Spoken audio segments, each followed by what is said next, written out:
कृष्णा गोपिका जना प्रमद संकुलाः कृष्णा पंकजे क्षणा अमृतधारया कृष्णा संप्लुता इव स्तिमिततां कृष्णा ददुस्त्वत्पुरोगताः।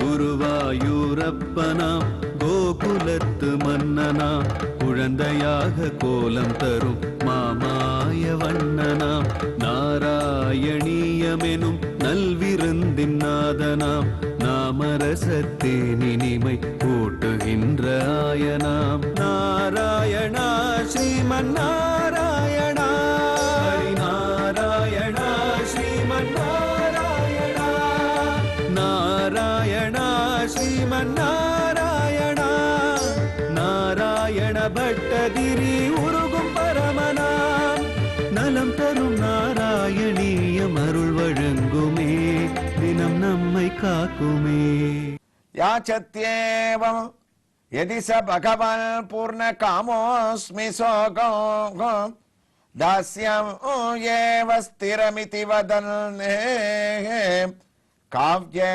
சப்தோபி தைத்யகः விந்தியாவல்யா நிஜ தைதயா தத்த பாத்யாய துப்யம் சித்ரமோ சித்ரமோ சகலமபி சதே பிரார்பயத்தோய பூர்வமோ.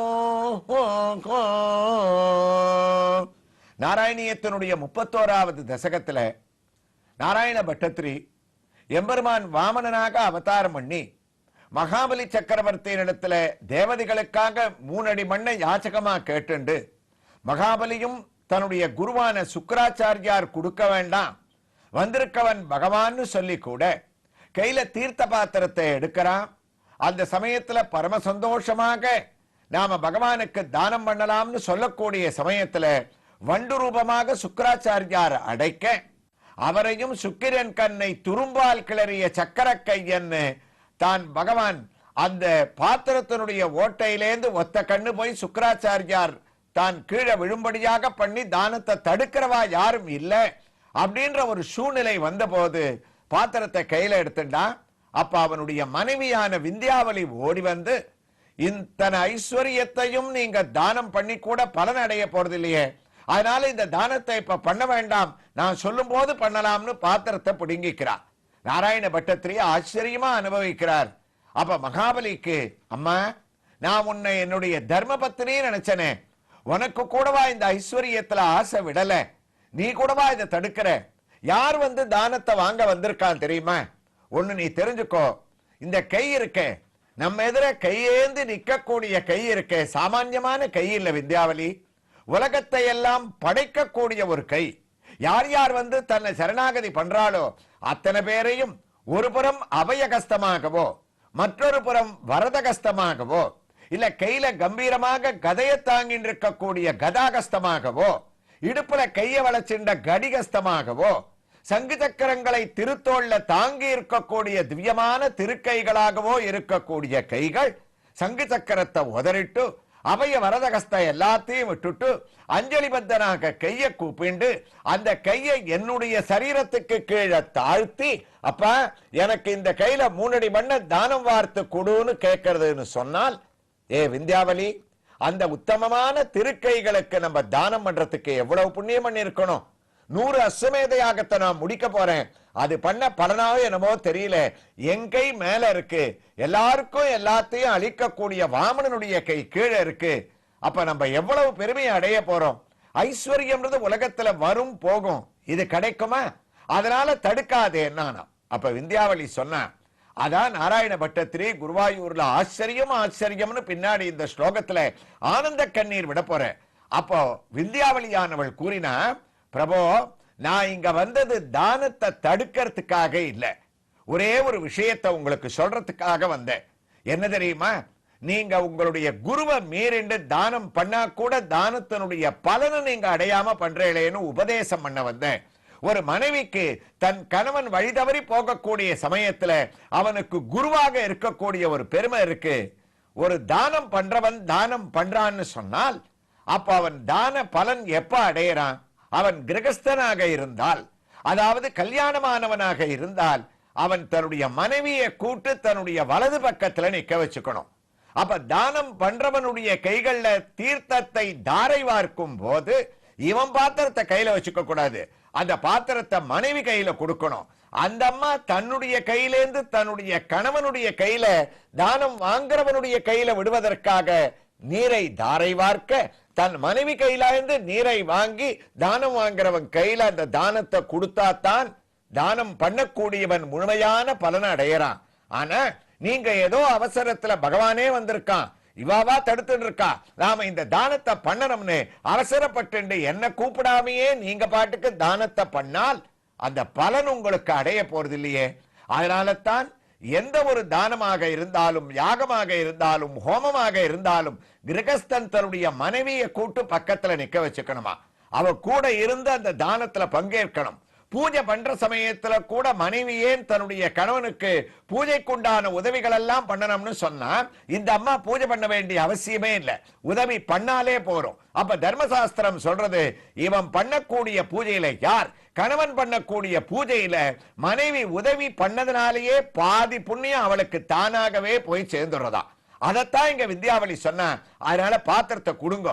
நான் புடுங்கினது தடுப்பதற்காக அல்ல, நியாயத்தை உணர்த்தி நீங்க தான பலனை அடையறதுக்காகன்னு தான் தன்னுடைய கையால தன்னுடைய மகாபலி கையில தார வார்க்கிறாளாம். நாராயணியத்துல பட்டத்திரி ஆனந்த கண்ணீர் விட்டார். குருவாயிரப்பா, விந்தியாவல்யாக நிஜ தைதயா தத்த பாத்யாய துப்யமோ சித்ரமோ சித்ரமோ சகலமபி சத் பிரார்பயத்தோய பூர்வம். குருவாயிரப்பா, இந்த ஸ்லோகத்துல உனக்கு நமஸ்காரம் இல்ல, விந்தியாவலியே நான் நமஸ்காரம் பண்றேன். ஆச்சரியம் ஆச்சரியம், சித்திரம் சித்திரம்னா ஆச்சரியம்னு அர்த்தம். அந்த அம்மாவுக்கு என்னுடைய நமஸ்காரம். இப்படி உயர்ந்த அசுரனுக்கு உயர்ந்த ஒரு தர்ம பத்தினியாக நியாயத்தை எடுத்து சொல்பவளாக வந்திருக்காளேன்னு அவன் தானம் பண்ணக்கூடிய அழகுல விந்தியாவளிய கைய கூப்புறார். தான ஜலம் கீழே விழறது. வாமனன் கையில தான் விழறதுக்காக காத்துட்டு இருக்கட்டும். அதற்குள்ள இப்போது நாம் தரிசிக்க வேண்டிய திருக்கோயில் என்னன்னு நம்ம எல்லாரும் ஆவலாக இருக்கோம். திருக்கோயில் தமிழ்நாட்டில் உயர்ந்த கஷேத்திரமான காஞ்சிபுரத்திலே அமைந்திருக்கக்கூடிய திருப்பாடகம் என்று சொல்லக்கூடிய விஸ்வரூபத்தை அமர்ந்தவாறே மகாபாரதத்தில் எடுத்த கண்ணனுடைய அமர்ந்த விஸ்வரூப காட்சியான பாண்டவதூதனுடைய திருக்கோயிலை நாம் இப்போது தரிசிக்க இருக்கின்றோம். இதோ கோயிலையும் நாம் அடைந்து விட்டோம். ஸ்ரீ ருக்மிணி சமேத பாண்டவதூத பெருமாள் திருக்கோயில். இந்த திருக்கோயில் பெரிய காஞ்சிபுரம் பஸ் நிலையத்திலிருந்து சுமார் 1 கிலோமீட்டர் தொலைவிலேயும் ஏகாம்பரேஸ்வரர் கோயிலுக்கு அருகிலேயும் அமைந்திருக்கக்கூடியது. பாண்டவ பெருமாள் சன்னதி தெரு என்றே கோயிலை ஒற்றி இந்த தெருவனுடைய பெயரும் அமைந்துள்ளது. 3 நிலை கோபுரம், 5 கலசமானது. அந்த கோபுரத்திலே காளிங்க நர்தனம், வேணுகோபாலனான கண்ணன் புல்லாங்குழலை தான் வாசித்துக் கொண்டு வலது திருவடியை இடது திருவடி மேல் தாங்கிக் கொண்டிருக்கக்கூடிய சிற்பங்களையும் நாம் தரிசிக்கின்றோம். மற்றொரு புறத்திலே மத்ய தீர்த்தம் என்று வழங்கக்கூடிய அழகான திருக்குளமும் இங்கே அமைய பெற்றுள்ளது. இந்த திருக்குளத்திலே ஜனமேஜயனுக்கும் ஹாரித முனிவருக்கும் பகவான் பாண்டவ தூதனாக திவ்ய தரிசனத்தை அளித்ததாக தலவரலாறானது கூறுகின்றது. திருக்குளத்திலும் பெரிய திருவடியான கருடன் நமக்கு சேவையை அளிக்க இதோ கோயிலுக்குள்ளே நாம் நுழைந்து விட்டோம். அழகான ஒரு பலிபீடம், உயர்ந்து நிற்கக்கூடிய பெரிய கொடிக்கம்பத்தை நாம் வணங்குகின்றோம். இதோ கோயிலுடைய அழகோடு வலம் வருவதற்காக நுழையும் போது அங்கு அழகான ஒரு திவ்ய மண்டபமானது நமக்கு காட்சியளிக்கின்றது. திருப்பாடகம் என்று இந்த திவ்ய கஷேத்திரத்திற்கு பெயர். திருப்பாடகம் என்றால் பாடு அகம் என்று நாம் பிரிக்க வேண்டும். பெருமை தோன்ற எம்பெருமான் கண்ணன் விஸ்வரூபத்திலே எழுந்தருளியிருக்கக்கூடிய திருக்கோயிலை உடையதுதான் திருப்பாடகம். பெரிய திருவடி கருட பகவானாக தனி சன்னதியாக நமக்கு திவ்ய சேவையை அளிக்க அவரையும் தரிசித்துக் கொண்டு திருவாய்மொழி மண்டபம் என்று பிரத்யேகமான ஒரு மண்டபமானது இங்கு நம்மாழ்வாரை ஞாபகப்படுத்துகின்றது. இந்த திருவாய்மொழி மண்டபத்தில் தான் முக்கியமான உற்சவ காலங்களிலே பகவான் ருக்மிணி சத்யபாமா பிராட்டியோடு உற்சவமூர்த்தி இங்கு எழுந்தருளி திருமஞ்சன வைபவங்களை கண்டிருக்கின்றார்.